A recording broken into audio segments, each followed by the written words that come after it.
bitches and bros and non-binary hoes. That's where that line is from. Stop fucking asking me. Seasonal Gay Anime Spotlight of Spring 2023. Let's go! Let's start off with the big queer anime of this season, Yuri is My Job, where main character Hime finds herself blackmailed into working at a cafe that is themed around old Class S Yuri manga and anime, where the bond between young girls is sacred and the closest exchange crosses and become sisters. You've got the hugs from behind, the chin grabs, and the old so classic pin against the wall. If you've seen Yuri anime like Maria-sama Watches Over Us, it's pretty much all like that, where the queerness of the girls only comes from their closeness since there are no boys around, with the knowledge that this closeness will end after they graduate from school and will marry a man soon after. It's old stuff and doesn't match with modern Yuri anime and manga of today, but it's got its own charm. And much like the stories in the cafe are a performance for the customers, each of the girls have a facade that they can put on both in this fake school and out. While main character Hime might put on a charming personality to endear herself to others, being adored by all the boys and girls at her school, it hides her true character that is unknown to anyone except her friend Kanako. A personality that can be a little manipulative in order to get people to like her and be friendly to her. But parts of the anime hint that this might be some kind of a coping mechanism that she does because of something that happened in her past.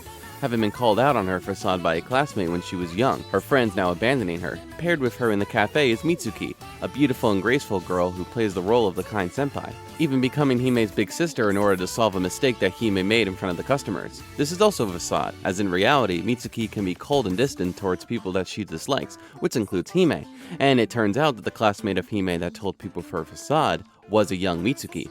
Will Mitsuki come to like Hime in the end, and will their Class S love for each other as sisters in the cafe turn into actual queer love as their true selves?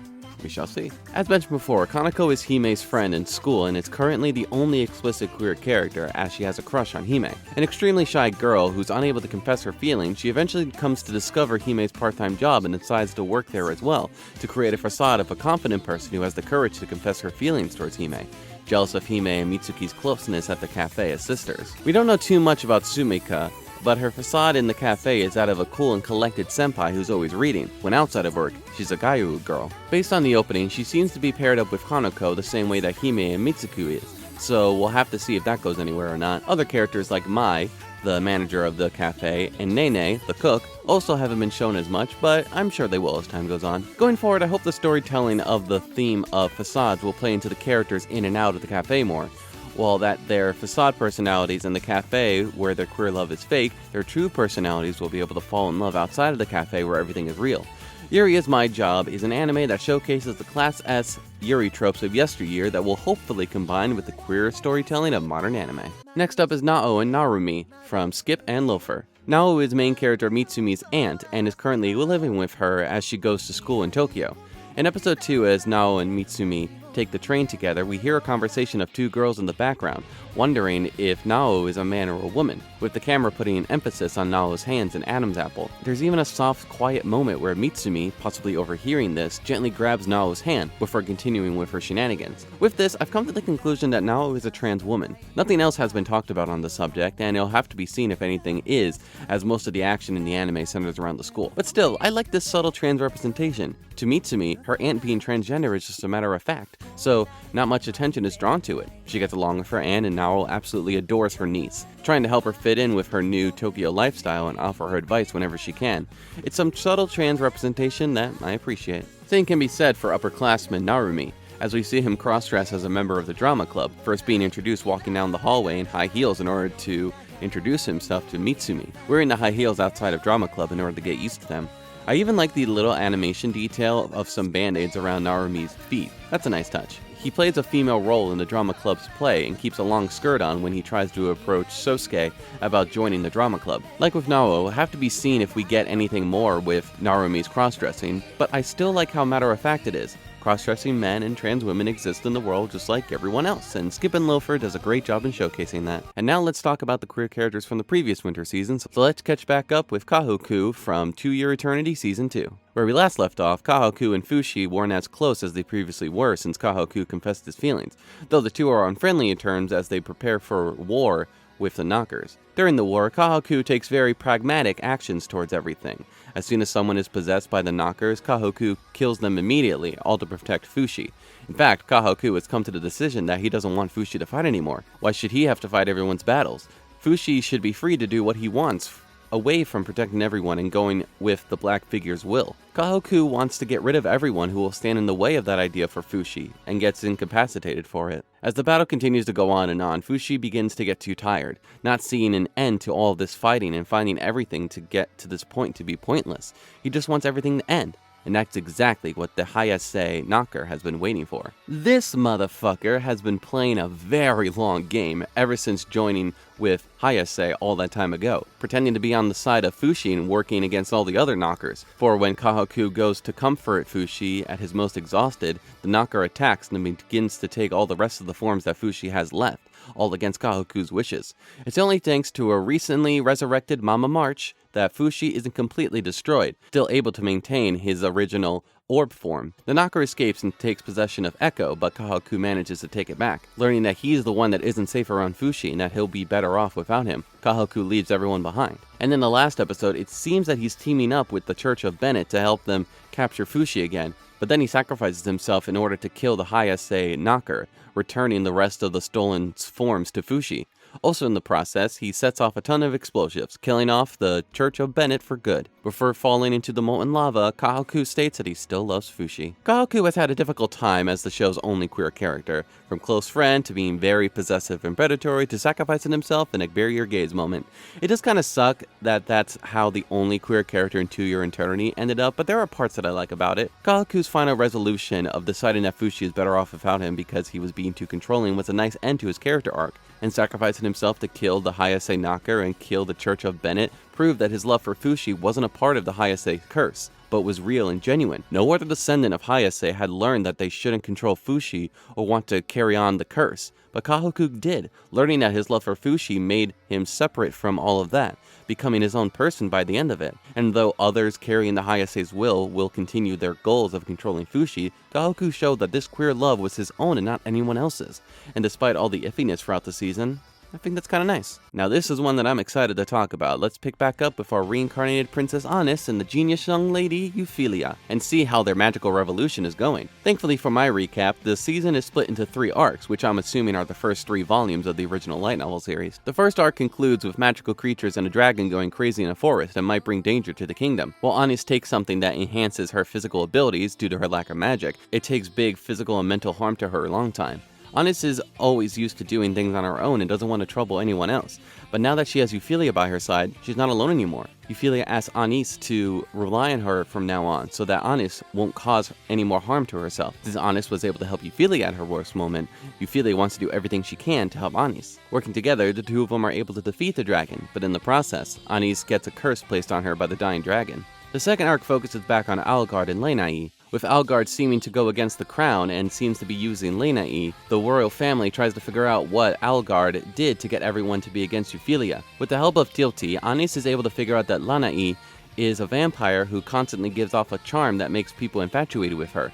Though Lenai was completely unaware of any of this, Anis was the only one immune and noticed this happening thanks to the dragon's curse. Anis decides to help Lenai at her estate in order to help her control her abilities. In order to get Euphilia's name back in good graces, Euphilia announces Anis's magicology in front of the nobles. While some are for this blending of magic and science, others, like the Count, are against it, not wanting any changes that will endanger the nobles' authority that they have with their magic. For Anis's inventions could help the commoners, even those without magic, have the same privileges as the nobles. At the same time that Anis and Euphilia are away, Algard plans a coup in order to take over the crown. He takes Lenai's power so that he can brainwash the nobles that will stand his way. Anis and Euphilia arrive to help Lenai and Ayla, with Anis being able to defeat Algard thanks to the power of the dragon's curse.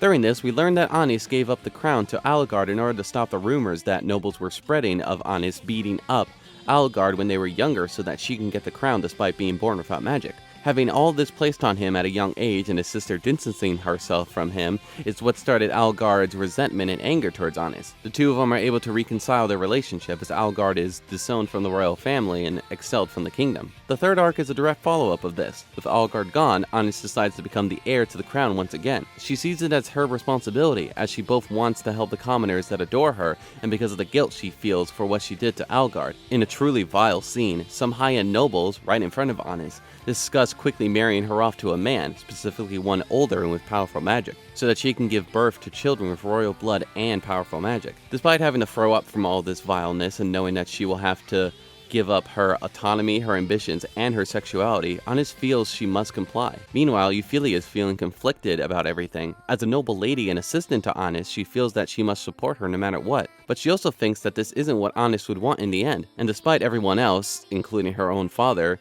believes that Euphyllia loves Anis and doesn't want her to be married to a man, Euphyllia hasn't come to terms with that yet. With her father's help, Euphyllia encounters Lumeli, an ancestor of the royal family and a spirit confidant. She tells her that if Euphyllia becomes a spirit confidant as well, being a human-termed spirit, it might be enough for Euphyllia to take the crown, something that Euphyllia's father was unable to do for Anis' father.